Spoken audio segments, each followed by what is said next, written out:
अजीज दोस्तों, प्रोग्राम में स्वागत है। आज हम हैं याना मीर जी के साथ। याना मीर जी कश्मीर की बेटी, भारत की बेटी, आजकल लंदन आई हुई हैं। आज से 2 दिन पहले ब्रिटिश पार्लियामेंट में एक कश्मीर पे कॉन्फ्रेंस थी।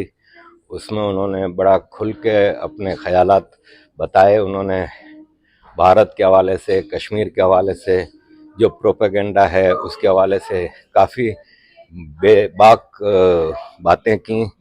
तो आज याना जी ने हमें मौका दिया है कि हम अपने दर्शकों को उनके ख्यालात सुनाएं। याना जी, thank you very much and welcome. Thank you so much Arif Sahab, आपने मुझे अपने शो पे बुलाया। याना जी, शुरू करते हैं पहले कश्मीर से। आप कश्मीर में रही हैं, आप कश्मीर की हैं। ज़रा बताइए क्या फ़र्क है कश्मीर आज से 10 साल पहले में और आज के कश्मीर 10 साल पहले देखिए बहुत सारी चीज़ें हैं। इतने टूरिस्ट तो पहले नहीं आते थे। औरतों को इतनी आज़ादी पहले नहीं होती थी। लोगों को खुल के जीने की जो आज़ादी है, सी डर से उनको आज़ादी मिल गई है। डर डर यानी क्या होता था? पेरेंट्स हमेशा डरे हुए होते थे कि हमारे बच्चे गलत सोहबत में ना चले जाएं। आज निकला है कॉलेज जाने के लिए, कल किसी मिलिटेंसी ग्रुप में ना भर्ती हो जाए, जाकर के ड्रग्स में ना मुलविस हो जाए। क्योंकि आप तो जानते हैं कि किसी भी सोसाइटी में अगर नफरत फैलानी है तो पहले जो है ड्रग्स का जहर यूथ के रगों में इंजेक्ट करना ज़रूरी होता है। तो ड्रग्स से जो है नफरत बढ़ती है, नफरत करने की वो जो फीलिंग वो बढ़ती है। तो ये सब कुछ फैलाया, सिर्फ रेडिकलाइजेशन नहीं किया था पाकिस्तान ने, ये सब कुछ ड्रग्स भी फैलाया हमारी सोसाइटी में। आज भी जो है बहुत सारे एनजीओज हैं, गवर्नमेंट फंडेड एनजीओज भी हैं जो ड्रग्स से यूथ को निकालने की कोशिश कर रहे हैं। लेकिन आप सोचो इतने सालों से जो वो चल रहा था उससे इतने जल्दी निकलना इट्स नॉट पॉसिबल। तो हालात कुछ ऐसे थे, लड़कियों को फ्रीडम नहीं थी, ना स्पोर्ट्स ज्वाइन करने की फ्रीडम थी, ना सेल्फी लेती थी। और आज देखो रैपिंग करते हुए आपको सड़कों पे नजर आएंगी कश्मीरी लड़कियां, स्पोर्ट्स में इंडिया के लिए मेडल्स जीत रही हैं। टूरिज्म के हवाले से आप देखो, टूरिज्म इतना बढ़ चुका है बिकॉज लोगों को अब कॉन्फिडेंस है कि कश्मीर भाई हम सेफली घूम सकते हैं। लेकिन देखिए पहले भी मैं आपको बता दूं, कश्मीर में कोई टूरिस्ट को हाथ छूता नहीं था, टूरिस्ट को हार्म नहीं करता था, मगर एक डर तो रहता था ना टूरिस्ट के दिल में। तो ये चीज़ है। बहुत सारी चीज़ें, इकोनॉमी अगर आप देखें वहाँ पर पहले क्या होता था, अ, सिर्फ हड़तालें होती थी, स्कूलें बंद होती थी, कॉलेजेस बंद होते थे, ऑफिसेज बंद होती थी, दुकानें शटर डाउन होते थे। 500 रुपीज़ पर डे के हिसाब से प्रोटेस्ट होते थे, स्टोन पेल्टिंग होती थी, उनको मिलते थे पैसे ये सब करने के। लेकिन अब सब बंद हो गया, ना इन्हें शिकंजा कस लिया है, इलीगल फंडिंग अब नहीं होती। और लोगों को गलत रास्ते पे ले जाने वाले या तो जेल में या मर चुके हैं। सैयद अली शाह गिलानी साहब नहीं रहे, यासीन मलिक जेल में, आसिया अंद्राबी जेल में है। तो हमारी सोसाइटी के परपट्रेटर्स आज जेल में हैं। आज जो हमारी सोसाइटी है वो तरक्की की तरफ चल रही है, अल्हम्दुलिल्लाह। याना जी, पाकिस्तान ने अभी जैसे 5 फरवरी को कश्मीर डे मनाया और उसमें दुनिया भर में पाकिस्तान एम्बेसीज ने प्रोग्राम किए, ये सब किया, और उसमें ये बताया कि भारत में कश्मीर में भारतीय फ़ौज अत्याचार कर रही है, एक्स्ट्रा जुडिशल किलिंग हो रहा है, मिसिंग पर्सन्स बढ़ रहे हैं और भारत कश्मीर में जुल्म कर रहा है। आप इसको कैसे देखती हैं? मैं इससे मुझे समझ नहीं आ रहा क्या बताऊं। मतलब मुझे तो पहली बात हंसी आती है कि हम डिफेंड क्यों करते हैं। हम भारतीय डिफेंड ही क्यों करते हैं? क्यों हमें जरूरत है डिफेंड करने की? पूरी दुनिया ने तो देख ही लिया ना, G20 हो गया ना कश्मीर में, देख लिया। सबको पता है कि तरक्की की राह पे चल पड़ा है कश्मीर। जो आवाम है वो प्रोग्रेस कर रही है, आवाम को जॉब्स मिल रहे हैं, एमएसएमई रजिस्ट्रेशन देख के आपको समझ आएगा कि self employment is on the rise. Infrastructure projects बन रहे हैं, जाहिर बात है आवाम को जॉब्स मिल रही है, everything is there. Why should we give any explanation to these third world countries like Pakistan? मगर ये है कि हम भारतीय मिलके आवाज क्यों नहीं उठाते। हमारे जम्मू कश्मीर के जो बाशिंदे हैं, जो हमारे भाई बहन वहां फंसे हुए पीओजेके में, उनके लिए हम आवाज क्यों नहीं उठाते भाई। उनकी दुख तकलीफ को हम यूज करते हैं पाकिस्तानियों का मजाक उड़ाने के लिए। जा आटे की लाइन में खड़ा हो जा, अरे लेकिन वो जो पीओजेके में जिनको आटा नहीं मिल रहा, वो हमारे ही लोग हैं ना। आवाज उठाना चाहिए हमें उनके लिए। क्यों नहीं हम ट्रक भर के रेडी रखते हैं बॉर्डर पे और पाकिस्तान को बोलते हैं। और जो इदारे हैं, ह्यूमन राइट्स इदारे हैं दुनिया भर के, जो इंडिया पे उंगली उठा रहे हैं, क्यों नहीं हम इंडियंस मिलके ये कहें कि पीओजेके के लोगों के लिए हम आटा भेजेंगे। हम ट्रक्स रेडी करते हैं आटा भर के, पाकिस्तान गवर्नमेंट को बोलो कि बॉर्डर्स खोल दें, हम आटा भेजते हैं। हम क्यों नहीं करते ये? Why don't we do it? क्योंकि जरूरी जहां पर है वहां हमें बोलना चाहिए। वो भी अपने ही लोग हैं, अखंड भारत का हिस्सा है ना, वो अपने ही लोग हैं। वहां पे उन्हीं की नदियों में से जो इलेक्ट्रिसिटी निकाली जाती है वो उन तक ही नहीं पहुंचती। आप सोचिए, हफ्ते में सिर्फ 1 या 2 दिन उनको लाइट मिलती है। अगर आप घंटों के हिसाब से देखें, 20-20 घंटे अगर दिन के लोड शेडिंग होते हैं, तो इन द होल वीक आपको कितने घंटे लाइट मिली? अगर आप 4-4-4 करके करें तो हार्डली 1 या 2 दिन, मतलब पूरे हफ्ते में 2 दिन उनको इलेक्ट्रिसिटी होती है, बाकी दिन विदाउट इलेक्ट्रिसिटी, जबकि उन्हीं की नदियों से इलेक्ट्रिसिटी बनती है। तो हम, अच्छा ये जब हमारा 370 हटा था, इंटरनेट काटा गया था, मैं खुद भी मैंने खुद मुजाहरा किया था कि भाई हमें हमारा इंटरनेट वापस दे दो। ठीक है, लेकिन वो सिक्योरिटी इश्यूज के लिए कुछ साल भर के लिए किया गया था, मानते हैं। फिर उसके बाद 2G ऑन कर दिया गया। But my point is, PoJK में तो है ही नहीं इंटरनेट। पीओजेके में नेटवर्क ही नहीं है, इवन फोन नेटवर्क नहीं है।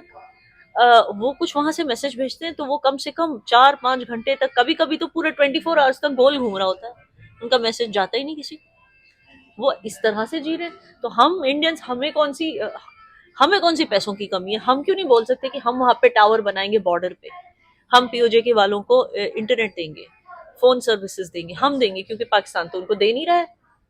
हम क्यों नहीं आवाज उठाते उनके लिए? हम कब तक अब कश्मीर को डिफेंड, हमारे जम्मू कश्मीर को कब तक डिफेंड करते बैठेंगे, और क्यों करेंगे? क्या जरूरत है? याना जी, बात तो आपने सही कही कि आफ्टर ऑल आप कश्मीर की हैं, तो आपको कश्मीरियों का दर्द होगा, चाहे वो एलओसी के इस तरफ हैं या उस तरफ है।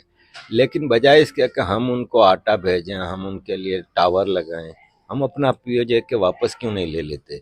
इसलिए कि कश्मीरियों ने एक्सेशन ट्रीटी साइन की थी, तो इसीलिए की थी ना कि हमारे कश्मीर को बचाओ इन इन्वेडर से। तो हमारा कश्मीर पीओजे के उनके कब्जे में है, तो उसको वापस क्यों नहीं ले रहे? वापस कैसे लिया जाए आरिफ साहब? वही तो बात है, वापस कैसे लिया जाए? What is the way, what is the road map to take it back? अगर हम ऐसे ही वापस लेते तो वहां अपराइजिंग भी हो सकती है। देखिए, जाहिर बात है वो पाकिस्तान के साथ तो खुश है नहीं, लेकिन इंडिया को लेके एक फियर उनके दिल में डाला जा चुका है। क्योंकि मैं यहाँ पर लंदन में पीओजे की कम्युनिटी से मिल चुकी हूँ, यूके में जो है, नॉट ओनली लंदन में, कई जगहों पे जो उनकी कम्युनिटीज हैं उनसे मिल चुकी हूँ। बहुत अच्छे लोग हैं, बहुत प्यारे लोग हैं, बहुत मासूम लोग हैं, अनलाइक पाकिस्तानीज। इनको ये इतने इमोशनल है ना, तभी तो इनको इतनी आसानी से बरगलाया जाता है। तभी तो जो इनके जो अनएम्प्लॉयड यूथ हैं, जो अनएजुकेटेड यूथ हैं, इनको बोला जाता है कि जुल्म हो रहा है मुसलमान बहू बेटियों पर, औरतों पर, उनके साथ अजमत रेजी हो रही है इंडिया में, ये हो रहा है वहाँ, मुसलमानों को नमाजें नहीं पढ़ने दिया जाता, कश्मीरियों को घर के बाहर नहीं निकलने दिया जाता, वो दूध लेने, दवाइयाँ लेने बाहर नहीं जा सकते। ऐसी चीजें उनको बोल बोल के बरगलाया गया है, ऐसे इमोशनल लोगों को। तभी तो ये फिर टेररिस्ट बन जाते हैं। मगर जब ये इस तरफ आके देखते हैं, फिर इनका माइंड चेंज हो जाता है। जब ये मुझसे मिले, इनका माइंड चेंज हो गया। सचमुच इंडिया आपको कोई तकलीफ नहीं देता? इंडिया को, मैं कहा कहाँ से, क्या आप कह रहे हो? कौन सी दुनिया में जी रहे हो? आप आकर देखो तो सही, आपके पास ब्रिटिश पासपोर्ट है, कभी आओ, कभी देखो कि कौन सा हम पर जुल्म हो रहा है। हम तो राजी खुशी जी रहे हैं इंडिया में। खास करके कश्मीर, आज की तारीख में आरिफ साहब, कश्मीर सबसे शांतिपूर्ण जगह कश्मीर है। आप पूरे इंडिया में देखो, क्या वेस्ट बंगाल में क्या हो रहा है, हल्द्वानी में क्या हो रहा है, कश्मीर इज पीसफुल। सुकून, सबसे ज्यादा अमन और शांति आज कश्मीर में है। तो मतलब बोल क्या रहे हो आप लोग? कि मैं पीओजे के वालों से सवाल करती हूँ कि क्या बोल, उनको ये डर है कि इंडिया ने जबरदस्ती हम पर कब्जा किया हुआ है। ये डर उनका निकालना जरूरी है। उनको ये बताना जरूरी है कि आप हमारे लोग हो, आप, हम आपके लिए हैं, हम हेल्प करने के लिए हैं आपको। ठीक है ना? तभी तो वो खुद अंदर वहां पर अपराइजिंग करेंगे। वो कहेंगे कि भाई पाकिस्तान से तो वो है ही नाराज, लेकिन कम से कम उनको ये तो लगेगा कि इंडिया तो दोस्त है, इंडिया तो हमारा अपना है। कम तो जब वो अपराइजिंग वहां के लोग खुद करेंगे, वो खुद बगावत करने लगेंगे, तब भी तो हम वापस ले सकते हैं। जी। अ, याना जी, कश्मीरी जो यहाँ पे रहते हैं उनका तो मुझे समझ में आता है कि वो शुरू से ही पाकिस्तान हाई कमीशन से अटैच रहते हैं। मैं बेल्जियम में था जब, तो हमें भी फ़ौरन मैसेज आ जाता था कि भाई आप 2-3 लोगों को लेके पहुंचे इंडियन एम्बेसी पे, प्रोटेस्ट करना है ये वो। लेकिन आज का जो पीओजेके में रहने वाला कश्मीरी है वो पाकिस्तान से तंग है।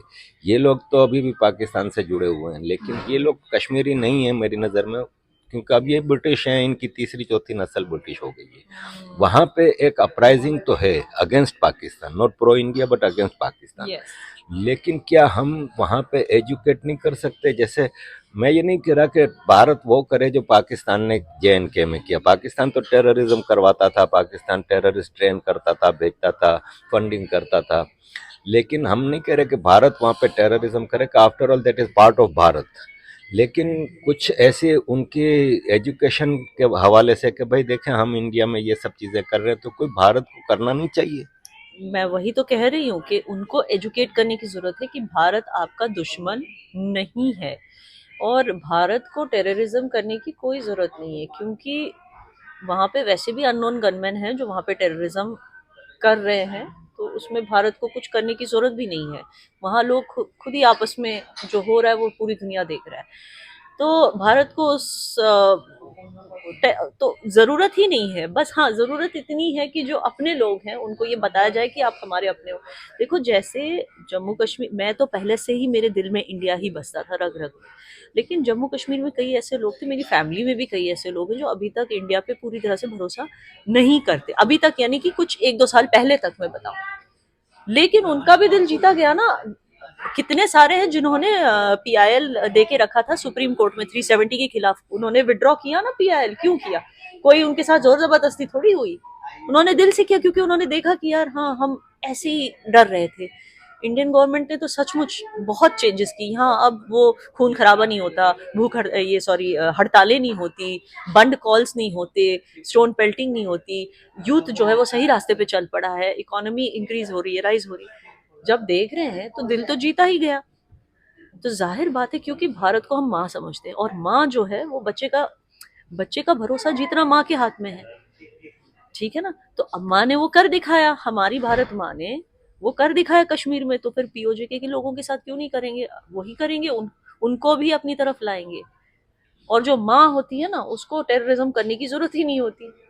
हाँ, लेकिन जहां पर स्ट्रिक्ट होने की जरूरत है वहां पे मुक्का तो पड़ता ही है, और वो पढ़ा भी है। और मुझे लगता है कि जैसे हमारे पॉलिटिशियंस को डिटेन किया गया था, जैसे हमारे इंटरनेट को बंद किया गया था कुछ टाइम के लिए, आई थिंक वो जरूरी था, वो मुक्का पढ़ना जरूरी था, ताकि ये जो अफरा तफरी चल रही थी, ये जो डबल एजेंसी के गेम्स चल रहे थे कि वहां वहां से भी पैसे लेंगे, यहाँ से भी पैसे लेंगे, इनको बोलेंगे कि हम अमन शांति रखेंगे, उनको बोलेंगे कि हम बगावत जिंदा रखेंगे।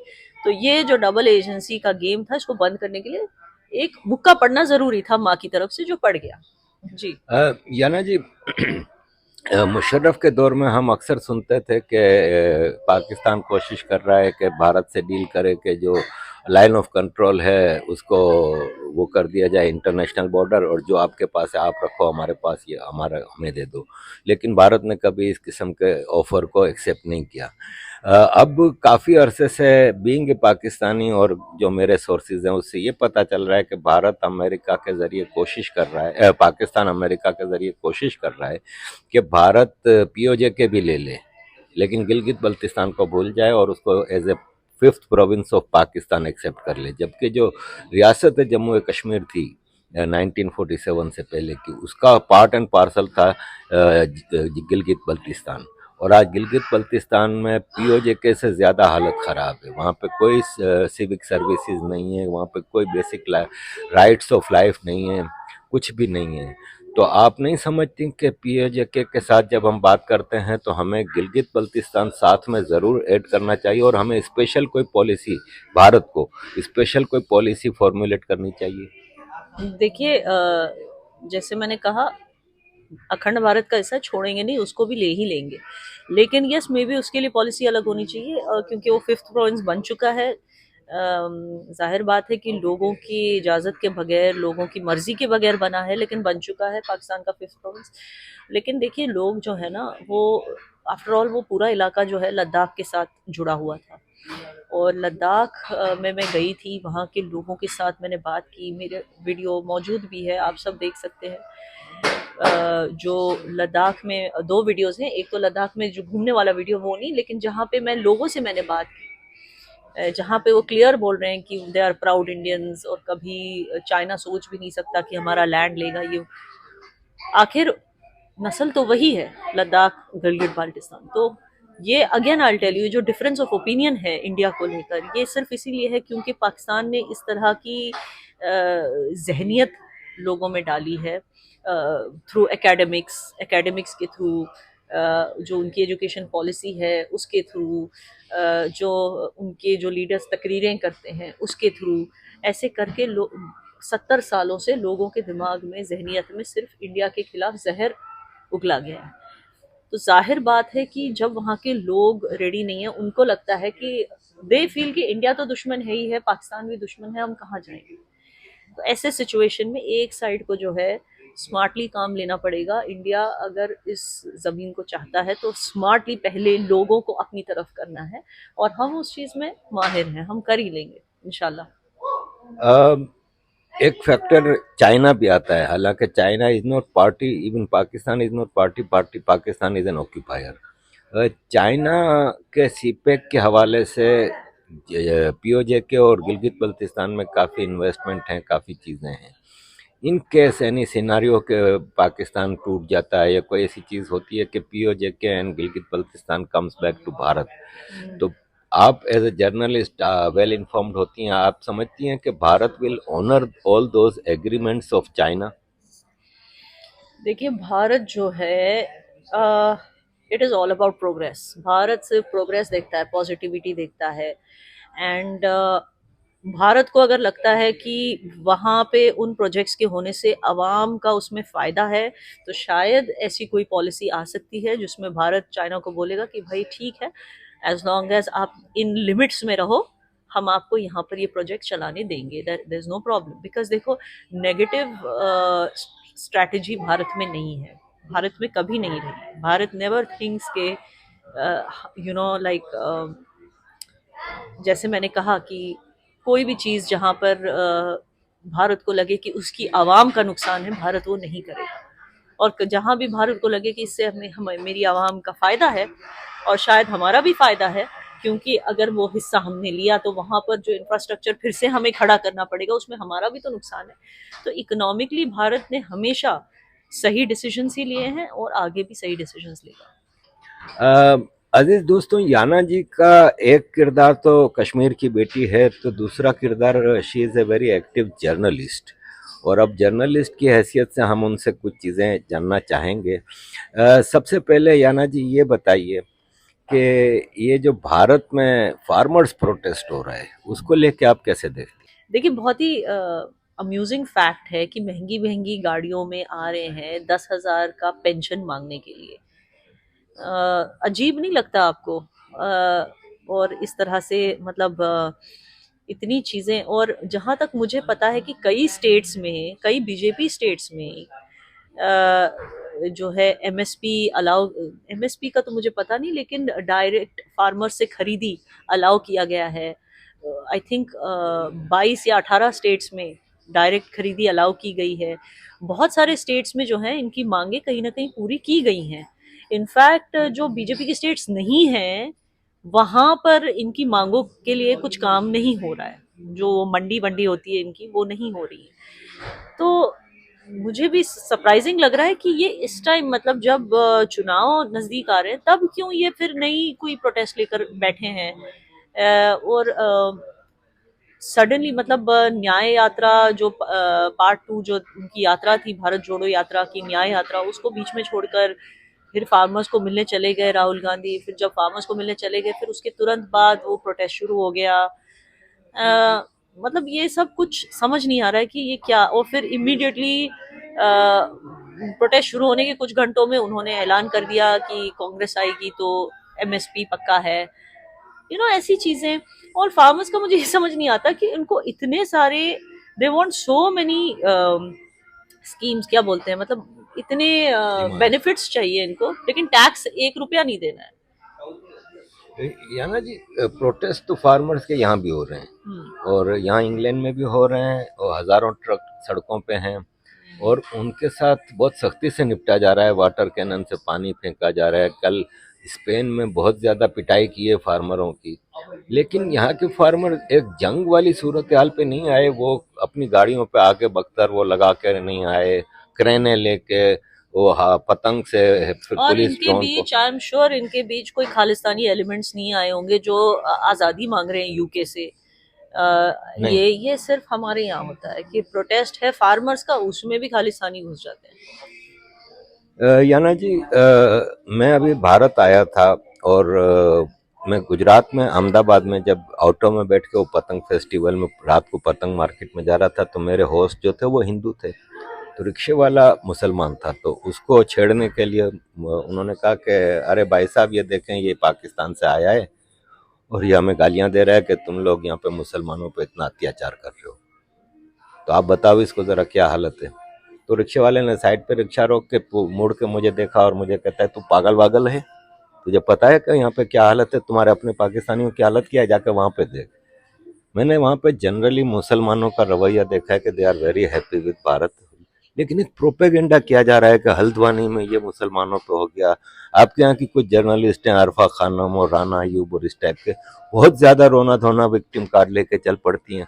आप बीइंग ए मुस्लिम इंडियन, आपका क्या ख्याल है, भारत में मुसलमान ओप्रेस्ड है कि खुश है? देखिए, ये जो वन साइडेड रोना धोना करती है हमेशा, सिलेक्टिव आउटरीच करते हैं हमेशा, इसकी वजह से सोसाइटी पोलराइज होती है। इसकी वजह से जो अंग्रेज़ों का जो मकसद था हमें बांटने का, वो मकसद आज भी मुकम्मिल हो रहा है। और ये जो सिलेक्टिव आउटरीच और रोना धोना, ये सिर्फ मुस्लिम जर्नलिस्ट नहीं करते, कई सारी सोशल मीडिया इन्फ्लुएंसर्स हैं, कई सारे मेन स्ट्रीम मीडिया जर्नलिस्ट हैं जो हिंदू साइड से भी यही करते हैं। हर एक, अब देखो, यूके में जहां तक मुझे पता है, जब कोई रिपोर्टिंग होती है कि भाई फलाने बंदे ने यहाँ पर क्राइम किया, चोरी की, बैंक लूटा या कुछ किया या सिग्नल तोड़ा, उसका मत वहां पे रिलीजन लिखा जाता है। उसका रिलीजन नहीं लिखा जाता, उसका बस नाम लिखा, नाम भी नहीं लिखते कई दफा, बस लिखते हैं कि 1 पर्सन डिड लाइक दिस। इसका क्या मतलब है? ताकि किसी एक समुदाय को जो है पूरी सोसाइटी जज ना करे।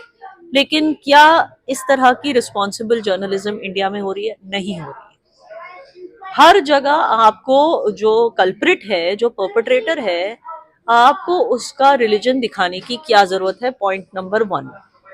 पॉइंट नंबर 2, जो सोशल मीडिया इन्फ्लुएंसर्स हैं जो हर चीज को रिलीजियस एंगल देते हैं, चाहे मुस्लिम हो या हिंदू हो, उनको किस तरह से खुला छोड़ा हुआ है और क्यों? क्या क्या भाई गवर्नमेंट चाह रही है कि हमारे यहाँ पे ये जो अंग्रेजों का जो मकसद था हमें बांटने का, हिंदू मुस्लिम पे के मुद्दे पे बांटने का मकसद पूरा हो? क्या अब गवर्नमेंट ये चाह रही है? ऐसे लोग सोशल मीडिया पे हैं, रोज सुबह उठ के हिंदुओं को गाली देते हैं। किसी मुसलमान ने योगा क्या कर लिया, बोलते हैं कि देखो मुसलमानों को कन्वर्ट कर रहे हैं। और ऐसे भी हैं जो हर रोज सुबह उठ के हिंदुओं को जो है मुसलमानों को गालियां देते हैं। हर एक जहां पर भी किसी मुस्लिम ने कुछ कर दिया, उसको ऐसे छाप देते हैं कि 1 Muslim robbed the bank here, 1 Muslim troubled the girls in this village. आपको मुस्लिम क्यों बोलने की जरूरत? क्या आपको सच में लगता है कि हर एक मुस्लिम ये करेगा? क्या मैं जाकर कहीं पे बैंक रॉब करूंगी? तो फिर आप हर एक मुस्लिम को इस तरह से अगर करेंगे, या जो इस तरह की जो रेडिकलाइजेशन है, चाहे वो किसी ने अगर नुपुर शर्मा को सपोर्ट कर दिया तो आप उसका सर कलाम कर दोगे। किसी ने अगर गाय भैंस पाली तो जस्ट बिकॉज वो मुस्लिम है तो शक करके उसको आप जिबा कर दोगे, ये कह के कि ये गाय की तस्करी कर रहा था। अगर गाय की तस्करी गलत है, ये तो मैं भी मानती हूँ, I am not a beef eater, लेकिन उसके लिए लॉज होने चाहिए। आप क्या उनको लिंच कर दोगे दिन दहाड़े? कि ये तरीका है? तो ये जो है पोलराइजेशन को रोकने के लिए काम करने की जरूरत है। और ऐसे आरफा खानम जैसे जर्नलिस्ट, या मोहम्मद आसिफ जैसे जो सोशल मीडिया इन्फ्लुएंसर्स हैं, या मिस्टर सिन्हा जैसे जो सोशल मीडिया इन्फ्लुएंसर्स हैं, मुझे लगता है इन सब पे मैं और भी नाम लेना चाहती हूँ, लेकिन क्या है कि वो फिर वो हो जाता है कि भाई ये इनके खिलाफ क्यों है। एक्स मुस्लिम साहिल, लोगों को लगता है कि मैं इनके बारे में कंप्लेन करके इनके अकाउंट्स बंद करवा रही हूँ। ऐसा कुछ नहीं है। हमारी गवर्नमेंट रिस्पॉन्सिबल गवर्नमेंट है, और जहां भी उनको लगता है कि किसी ने हद पार कर दी है, तो वहां पर अब आप देखिए हल्द्वानी में जो हो रहा है, जो वहां पर हुआ, वहां पे जो डीएम साहिबा के खिलाफ जो सबूत इकट्ठे हो रहे हैं कि भाई कई जगहों पे मुस्लिम्स जो हैं दे आर इनोसेंट, उनके साथ जो हुआ वो गलत हुआ। ये कौन कर रहा है? ये हिंदू पत्रकार कर रहे हैं जो सच के साथ खड़े हैं। तो आप सच के साथ खड़े रहो, ये हिंदू मुस्लिम मत करो। ये हमें बांटने की तरकीबें हैं बस, और कई जगहों पे वोट बटोरने की तरकीबें हैं, ये मत करो आप।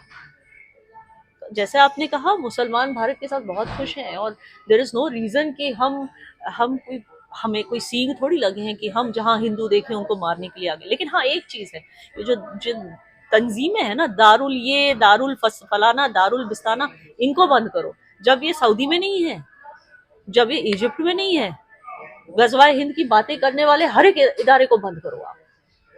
रखना ही नहीं है ऐसे इदारों को, हमें अपने देश में क्यों रखना है भाई? How can you have Deoband, यानी कि जो देव को का बुत बनाकर उसको प्रे करते, उसको बंद कर दो। ऐसे नाम से आप एक इदारा इंडिया में कैसे चला सकते हो भाई?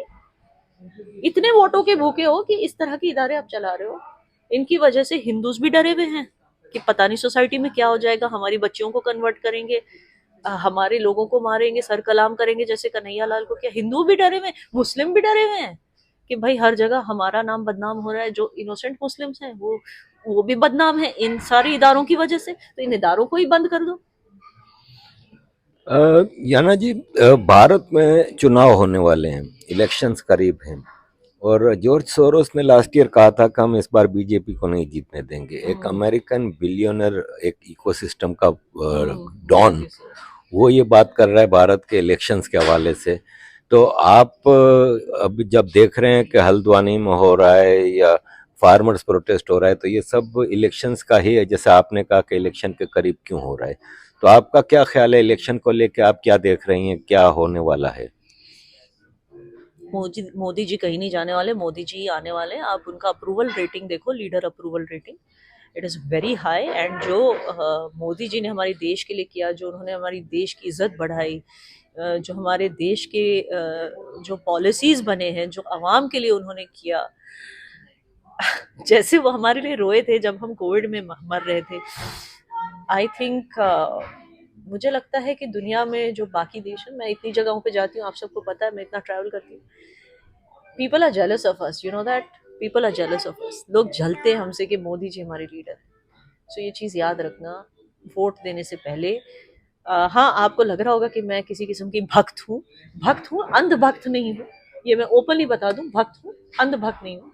और मुझे नहीं लगता कि जो हमारी टॉप गवर्नेंस है, चाहे वो मोदी जी हैं या हमारे डिफेंस मिनिस्टर है या अमित शाह साहब हैं, नोबडी वांट्स अंधी भक्ति। दे वांट कि भाई कोई प्रॉब्लम है हमें बताओ, हम सॉल्व करना चाहते हैं। ये इस तरह की गवर्नमेंट है, ठीक है ना? तो जिन लोगों को लगता है कि बहुत ज़्यादा हिंदुत्व का गान गाने से जो है हमारी गवर्नमेंट हमसे इम्प्रेस हो जाएगी, ऐसा नहीं है, ठीक है ना? मैं योगी जी के बारे में भी बता दूं, योगी जी, आप देखो कि पता नहीं ये क्यों सियासत इस तरह करते हैं। योगी जी के दरबार में ज्यादा मुस्लिम ही बैठे होते हैं। मैं एक भी मुस्लिम को नहीं मिली हूँ उत्तर प्रदेश में जो योगी जी के खिलाफ कुछ सुनने के लिए तैयार है, ठीक है? योगी जी सचमुच अपने सिटीजन से प्यार करते हैं और हर एक का मुद्दा सॉल्व करने की अपनी तरीके से कोशिश करते हैं। मगर बोलते क्या है? जाकर पार्लियामेंट में जाकर ज्ञानवापी की बात करेंगे, कहीं जाकर बोलेंगे कि हलाल को बैन कर दो। क्यों आपको बोलना है जब आपके स्टेट में आपने इतना फर्स्ट क्लास इंफ्रास्ट्रक्चर खड़ा करके दिया है, लोगों को जॉब्स जनरेट करके दिए हैं, भाई इन्वेस्टमेंट्स लाया आपने अपने स्टेट में, लॉ एंड ऑर्डर में क्या फैंटास्टिक काम किया उत्तर प्रदेश में। मैं शॉक हो गई, हैरान हो गई। फिर क्यों भाई, फिर क्यों आपको हिंदू हिंदू वाली बातें करनी है? क्यों आपको इस तरह से खुद को दिखाना है कि मैं सिर्फ हिंदुओं का सीएम हूँ? क्यों दिखाना है ऑन, मतलब मीडिया में ऐसे क्यों दिखा? तो ये जो पोलराइजेशन वाली पॉलिटिक्स, खुदा के वास्ते इसको बंद करो, ठीक है ना? लोग आपके साथ हैं तो इसका फायदा उठाओ जी।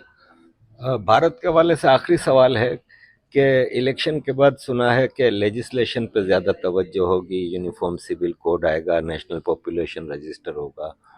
तो आपका ख्याल नहीं है कि ये बहुत चीज़ें जरूरी है, होनी चाहिए? बहुत यूनिफॉर्म जरूरी है, सिविल कोड यहाँ पे भी बहुत है, जरूरी, पॉपुलेशन रजिस्टर यहाँ पे भी है। बहुत जरूरी है, क्यों नहीं होना चाहिए? ये क्या मतलब है कागज नहीं दिखाएंगे? भाई कौन होते हो तुम, कागज नहीं दिखाओ? कोई रोहिंग्या मुंह उठा के चला जाता है? हाँ, कोई पाकिस्तान से आ जाती है, आई तो आई, 4 बच्चे लाई, क्यों भाई? हम क्यों, हम यहाँ कोई धर्मशाला खोल कर बैठे हैं हम इंडिया में? हमारे अपने लोग हैं, हम पहले जॉब्स उनको देंगे। यूसीसी, एनपीआर बहुत जरूरी है, सीएए भी बहुत जरूरी है, क्योंकि हमारे कुछ भाई बहन जो है वो प्रोसिक्यूट हो रहे हैं उस तरफ। उनको इंडिया अगर सहारा नहीं देगा तो कौन देगा? ठीक है, तो बहुत जरूरी है, ये सारी चीजें देश में आनी चाहिए। किसी को अगर प्रॉब्लम है तो भाई खुद को भारतीय मत बोलो, सीधे फ्लाइट पकड़ो, निकल जाओ सीरिया अफगानिस्तान, जहां आपको जाना है। अगर आपको शरिया चाहिए, आप निकल जाओ सीरिया अफगानिस्तान, यहाँ पे इंडिया में यूसीसी आकर ही रहेगा जी। याना जी, एज ए जर्नलिस्ट आपकी नज़र आपके अड़ोस पड़ोस में भी होगी, ज़ाहिर है पाकिस्तान में इलेक्शंस करीब हैं हम्म, और इलेक्शन हो चुके हैं और एक आर्टिफिशियल गवर्नमेंट जिस पे बहुत ही वावेला मचा, पूरी दुनिया ने कहा कि रिग्ड गवर्नमेंट है और आर्मी अपनी मतलब के वही आजमाए हुए पीडीएम सरकार लेके आई है। आप पाकिस्तान के हालात को कैसे देखती हैं? पाकिस्तान का मैं ये कहूँगी कि मुझे बहुत अफसोस होता है कि वहाँ पर लोगों की वोट की कोई वैल्यू नहीं है। जिस तरह से बैलेट बॉक्सेस की चोरियां हुई हैं, लोग जिस तरह से वहाँ पर, मतलब हर तरह की जो चीटिंग, जो रिगिंग हो सकती है, पॉसिबल है इलेक्शंस के दौरान, वो वहाँ पर हुई है। और फिर भी उसके बाद भी कहा जा रहा है कि Imran Khan majority, thumping majority से जीते हैं, लेकिन जीतने दिया नहीं गया। कहा जा रहा है कि वहां पर जो है, जब रिजल्ट्स डिक्लेयर करने से एक दिन पहले सारे वोट्स को स्क्रैप कर दिया गया, और एकदम मतलब cut to cut Imran Khan को इतने, नवाज शरीफ को इतने ऐसे वोट्स दिखाए गए। बाकी जो इंडिपेंडेंट कैंडिडेट्स हैं उनको कोई रिजल्ट ही नहीं। ऐसे तो पॉसिबल है नहीं कि उनको जीरो, मतलब उनके लिए किसी ने वोट ही नहीं किया, ये तो पॉसिबल है नहीं। तो इसी से समझ आता है कि वहां पर रिगिंग की गई है। और जिनको लोगों ने वोट किया वो तो जेल में है। तो ये बहुत ही अफसोसनाक हालात है वहां पर, जिस तरह से हो रहा है। एक डेमोक्रेसी के नाम पे मजाक किया जा रहा है। मतलब आर्मी, वहां की मिलिट्री इस्टेब्लिशमेंट को इतना पावर है कि वो लोगों के लिए हर डिसीजन ले रही है। Everybody there is at the mercy of the army. आज इमरान खान जिंदा है, जेल में, लेकिन जिंदा है, वो भी आर्मी कल चाहे तो आर्मी के लिए इतना इजी है उसको मरवा देना। मतलब बहुत ही डेंजरस सिचुएशन है वहाँ लोगों के लिए। I really don't know. मेरे कुछ सोशल मीडिया इन्फ्लुएंसर्स फ्रेंड्स हैं, जो सोशल मीडिया इन्फ्लुएंसर्स हैं, यूट्यूब ब्लॉगर्स हैं, उनको जबरन जेल में उठाकर ले जाया गया। रीजन बीइंग कि वो हमेशा बेचारे, वो है प्राउड पाकिस्तानी, लेकिन हमेशा भारत के साथ दोस्ती की बात करते हैं, हमेशा सोल्यूशंस ढूंढते रहते हैं अपनी यूट्यूब वीडियोस में कि कैसे दोस्ती की जाए। उनको उठाकर ले जाते हैं, पूछताछ होती है, उनको धमकियां दी जाती हैं। तो मतलब ये क्या तरीका है? सीरियसली आई डोंट नो वहाँ लोग कैसे जीते हैं। याना जी, दो सवाल हैं अब, आखिरी दो सवाल। एक तो ये बताइए कि मैं सिंध से हूँ हाँ, और सिंध और बलूचिस्तान केपीके पाकिस्तान की पंजाबी डोमिनेटेड आर्मी से तंग है। हाँ, और मैं तो सीधा सीधा सिंधु देश की आज़ादी और बलूचिस्तान की आज़ादी के लिए बात करता हूँ। हम पीसफुल लोग हैं, लेकिन बाकायदा वहाँ पे एक जंग चल रही है बलूचिस्तान में। आप नहीं समझते कि जेन्युइन आज़ादी की मूवमेंट है बलूचिस्तान सिंधु देश की, केपीके के पठानों की? भारत को सपोर्ट करना चाहिए, क्योंकि बगैर सपोर्ट के तो बांग्लादेश भी ना बनता अगर भारत ने सपोर्ट ना की होती। वरना जेनोसाइड हो रहा था बंगालियों का और होता रहता अगर भारत ने इंटरवीन ना किया होता। तो हम भी तो भारत के ही बच्चे हैं ना। ठीक है, लाइन खींच दी गई 47 में, आफ्टर ऑल हम भी तो भारत के ही बच्चे हैं। अखंड भारत एक नक्शे का नाम नहीं है, अखंड भारत एक रीजन का नाम है और हम भी उसका हिस्सा हैं। तो भारत को हमारी मदद नहीं करनी चाहिए? आप सही कह रहे हैं, भारत को पूरी मदद करनी चाहिए, मैं मानती हूँ। लेकिन इट्स अनफॉर्चुनेट कि जिस तरह की पॉलिसीज हमारी है, जिस तरह की अमेरिका की एक पकड़ है पाकिस्तान पे, फिर अमेरिका के साथ जो हमारी डिप्लोमेसी की पॉलिसी है, उन सब चीज़ों की वजह से हम ओपनली हेल्प नहीं कर पा रहे हैं। लेकिन चाहते तो यही है सारे भारतीय की सिंध भी आज़ाद हो जाए। जो हमारी पश्तून बिरादरी है, जो हमेशा मतलब अफ़गान्स हमेशा इंडिया को सपोर्ट करते हैं, अफ़गान पीपल, एंड जो उनका जो एरिया है नॉर्थ वज़ीरिस्तान, पश्तूनिस्तान बनाना चाहते हैं, वो उनको भी आज़ादी मिल जाए। ज़ाहिर बात है बलूच भाई हमारे हमेशा हमें सपोर्ट करते हैं, मतलब आइडियोलॉजिकली इंडिया को सपोर्ट करते हैं। तो जाहिर बात है कि उनके साथ भी दर्द का रिश्ता है इंडिया को। मगर हम ओपनली जो हैं उनको सपोर्ट नहीं कर सकते because of global diplomacy and global policies, जिनको शायद चेंज होने की जरूरत है। अजीज दोस्तों, पिछले दिनों जो ब्रिटिश पार्लियामेंट में प्रोग्राम हुआ था वहाँ पे मैं भी मौजूद था, और जब क्लोजिंग स्टेटमेंट याना जी से मांगा गया तो याना जी ने वहाँ पे कुछ ऐसी बातें की जिससे वहाँ पे मौजूद कई मेंबर्स ऑफ पार्लियामेंट और सारी पब्लिक ने काफ़ी देर तक तालियां बजाई, और हर थोड़ी देर बाद ताली बजती थी। उस हवाले से याना जी से बात करने से पहले मैं अपना एक एक्सपीरियंस आपके सामने रखूंगा कि जब मैं 1990 में बेल्जियम आया ना, तो मैंने पॉलिटिकल अजाइलम ली। और पॉलिटिकल अजाइलम की कंडीशन ये थी कि आप अपने मुल्क में वापस कभी भी नहीं जा सकते। लेकिन हमारे लंदन में एक पाकिस्तानी लड़की मलाला यूसुफजई को अजाइलम दी गई, और वो बाकायदा पाकिस्तान भी जाती है। उसकी जान पाकिस्तान में खतरे में है, लेकिन वो पाकिस्तान रेगुलरली जाती है।